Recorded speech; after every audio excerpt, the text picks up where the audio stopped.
Right now, as you're listening to this, there's a silent killer stalking millions of people around the world. It's not what you think. It's not cancer, heart disease, or even obesity. It's something far more insidious, something that's hiding in plain sight, destroying lives from the inside out. It's loneliness. And the numbers are absolutely staggering. Here's a fact that will shock you. Loneliness increases your risk of early death by 30%. To put that in perspective, that's equivalent to smoking 15 cigarettes every single day. Think about that.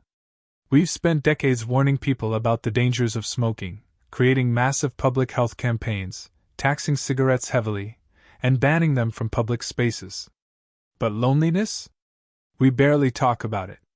Yet it's killing more people than obesity. More people than many cancers. And it's spreading like wildfire through our modern society. In 2024, approximately 20% of US adults are experiencing daily loneliness. That's 52 million people feeling significantly lonely every single day. But here's what's really terrifying. Around 16% of people worldwide, 1 in 6, are experiencing loneliness. We're talking about over 1 billion people on this planet who are slowly dying from isolation. But wait, how can this be? We're more connected than ever before, right? We have social media, video calls, instant messaging. We can talk to anyone, anywhere, anytime. So why are we lonelier than ever in human history?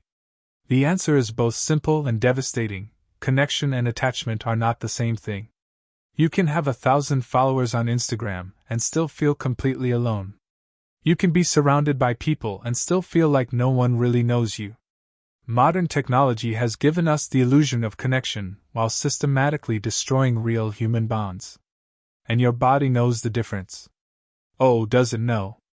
When you're lonely, your body goes into survival mode.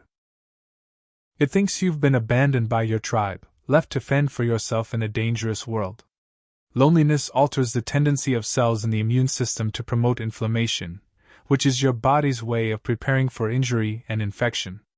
But when this inflammation becomes chronic, it becomes a ticking time bomb.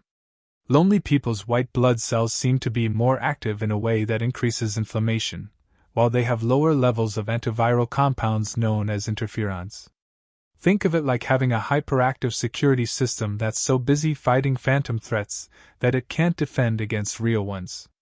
This isn't just about feeling sad or isolated. This is about your body literally breaking down at the cellular level. Chronic loneliness increases the risk of premature death by 29%, comparable to smoking 15 cigarettes a day, and raises the likelihood of heart disease, stroke, and dementia. Your cardiovascular system takes a massive hit. Your heart starts working harder, your blood pressure rises, and your risk of heart attack and stroke skyrockets. Your immune system becomes compromised, making you more susceptible to infections and diseases. Your brain begins to deteriorate, increasing your risk of dementia and cognitive decline. But here's the most insidious part. Loneliness creates a vicious cycle.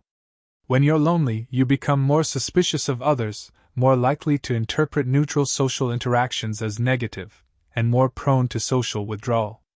81% of adults who were lonely also said they suffered with anxiety or depression compared to 29% of those who were less lonely. And these conditions all feed into each other, creating a downward spiral that becomes harder and harder to escape. The most heartbreaking part. Young adults, particularly those aged 18 to 34, report the highest rates of loneliness.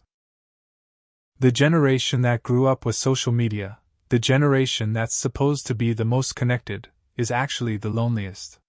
They're experiencing the health effects of chronic loneliness in their 20s and 30s, setting them up for a lifetime of health problems. Think about the people in your life right now. Statistically, 1 in 5 of them is experiencing daily loneliness. That colleague who always seems busy, that friend who's always online but never really available, that family member who's become increasingly distant, they might be slowly dying from isolation, and you might not even know it. The solution isn't more technology or more social media connections. It's not about having more friends or being more popular. It's about creating genuine, meaningful relationships where people feel seen, heard, and valued for who they truly are. Research demonstrates adverse effects on the cardiovascular, immune, and neuroendocrine systems, and this is even more common in the elderly, minorities, and the poor. The loneliness epidemic isn't just a health crisis, it's a social justice issue. Those who are already marginalized and vulnerable are suffering the most. But here's the thing that gives me hope: unlike many other health epidemics, this one is entirely preventable and reversible. Unlike cancer or heart disease, loneliness can be cured without expensive treatments or invasive procedures. It can be cured with something as simple as a genuine conversation, a regular check-in, or just being present with someone who needs it. The next time you see someone who seems withdrawn or isolated, remember this: they might not just be having a bad day. They might be fighting for their life against an invisible enemy that's literally killing them from the inside out. The loneliness epidemic is real, it's deadly, and it's happening right now. But unlike other epidemics, we all have the power to be part of the cure. Sometimes, the most powerful medicine in the world is simply showing up for someone who needs it. Every genuine smile, every authentic conversation, every moment of real presence is an act of resistance against this epidemic. Every time you choose connection over convenience, vulnerability over perfection, presence over productivity, you're fighting back against the forces that are literally killing us. The question isn't whether we can solve the loneliness epidemic. The question is whether we will. Because the cure isn't in a pill or a treatment center. The cure is in your hands, in your heart, in your willingness to see and be seen by another human being. The next time someone asks how you're doing, tell them the truth. The next time you ask someone how they're doing, wait for the real answer. The next time you feel the urge to scroll through your phone, call a friend instead. The next time you see someone sitting alone, sit with them. We're all in this together, whether we realize it or not. And together, we can end the loneliness epidemic, one genuine connection at a time. The choice is yours. The time is now. Will you be part of the cure? If this message resonated with you, if you know someone who needs to hear this, don't keep it to yourself. Share this video, start a conversation, be the bridge that connects someone back to the world. And if you want to see more content about the hidden health epidemics destroying our society, hit that subscribe button and ring the notification bell. Because knowledge is power, and awareness is the first step toward healing. Together, we can make sure no one has to fight this battle alone. Subscribe if you're ready to be part of the solution.